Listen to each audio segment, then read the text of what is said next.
मित्रों, आप यह कथा जानते ही होंगे कि नारद जी के कहने पर पांडवों ने द्रौपदी के साथ रहने का नियम बना लिया। एक ब्राह्मण की गुहार से अर्जुन को वह नियम भंग करना पड़ा और उन्हें 12 वर्षों के वनवास के लिए जाना पड़ा। तब उस दौरान एक अद्भुत घटना घटी। वह क्या थी, आप भी सुने। यदि अभी तक आपने इस चैनल को सब्सक्राइब नहीं किया है तो अभी करें और बेल आइकन दबाएं। महाभारत की अद्भुत कथाएं धारावाहिक 5 कथा 32 वर्गा कौन थी, उसके साथ क्या हुआ था।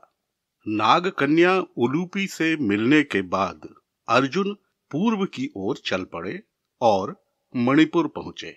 वहां राजा चित्रवाहन की पुत्री चित्रांगदा से उन्हें प्रेम हो गया और फिर उनका उससे विवाह हुआ। उसके बाद वे 3 वर्षों तक वहीं रहे और फिर दक्षिण की ओर तीर्थाटन करने निकल गए। उन्होंने कई तीर्थों का भ्रमण किया, किंतु 5 तीर्थ बड़े एकांत में थे। मुनियों ने भी जल में प्रवेश करना बंद कर दिया था। तब अर्जुन ने तपस्वी मुनियों से पूछा, वेद वक्ता मुनिगण, आप सभी इन तीर्थों का परित्याग किस लिए कर रहे हैं? एक मुनि ने उत्तर दिया, कुरुनंदन, इन तीर्थों में 5 घड़ियाल रहते हैं जो नहाने वाले तपस्वियों को जल के भीतर खींच लेते हैं। इसी कारण मुनियों द्वारा ये तीर्थ त्याग दिए गए हैं। तब मुनियों के बार बार मना करने पर भी अर्जुन नहाने चले गए। एक बड़े ग्राह ने उनके पैर को पकड़ लिया। वे उछल कूद करते हुए उस जलचर जीव सहित पानी के बाहर निकल आए। तभी एक आश्चर्यजनक घटना घटी।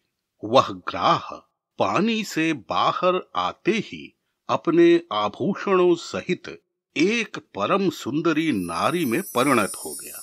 अर्जुन ने आश्चर्य से पूछा, कल्याणी, तुम कौन हो? तुम ग्राह कैसे बन गई? उस नारी ने कहा, मैं नंदन वन में विहार करने वाली अप्सरा हूँ। मेरा नाम वर्गा है और मैं कुबेर की नित्य प्रेयसी रही हूँ। अर्जुन ने पूछा, फिर ऐसा क्या किया तुमने जो यह दुर्गति हुई? वर्गा बोली, हे महाबली, मैं अपनी 4 सखियों के साथ एक दिन कुबेर के घर को जा रही थी। मार्ग में हमने एक उत्तम व्रत करने वाले ब्राह्मण को देखा जो स्वाध्याय कर रहे थे। उनका तेज देखते ही बनता था। हमने उन्हें लुभाने के लिए उनके पास जाकर नाच गाना प्रारंभ कर दिया, किंतु उस ब्राह्मण पर कोई प्रभाव न पड़ा।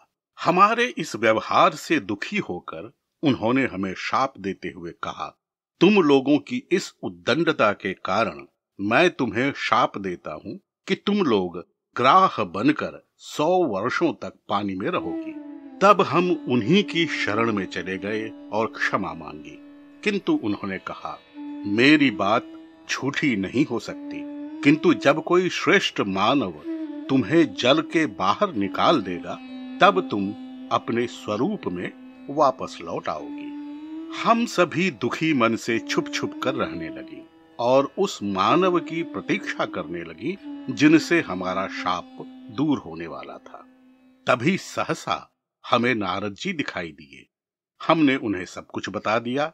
वे बोले, दक्षिण समुद्र तट के समीप 5 तीर्थ हैं, तुम लोग वहीं चले जाओ। जब धनंजय वहां आएंगे तब तुम्हें वे शाप से मुक्त कर देंगे। वर्गा बोली, तब से हम आपकी ही प्रतीक्षा कर रहे थे। आज आपने मुझे शाप से मुक्त कर दिया, आपको मेरा प्रणाम स्वीकार हो। अर्जुन ने मुस्कुराकर वर्गा को देखा तो वह फिर बोली, हे पांडव श्रेष्ठ, आपसे एक विनती है। अर्जुन ने पूछा, कहो कल्याणी, क्या बात है?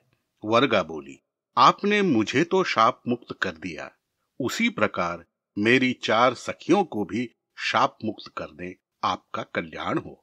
तब अर्जुन ने उन 4 अप्सराओं को भी पानी से बाहर निकालकर शाप मुक्त कर दिया। वे सभी अपने पूर्व स्वरूप में आ गईं। उन्हें देवलोक जाने की आज्ञा देकर पांचों तीर्थों का शोधन कर अर्जुन चित्रांगदा से मिलने पुनः मणिपुर चले गए। मित्रों, कथा के बारे में अपने विचार अवश्य प्रकट करें। मिलते हैं अगली अद्भुत कथा के साथ। तब तक आप सुखी और सानंद रहें। हरि ओम।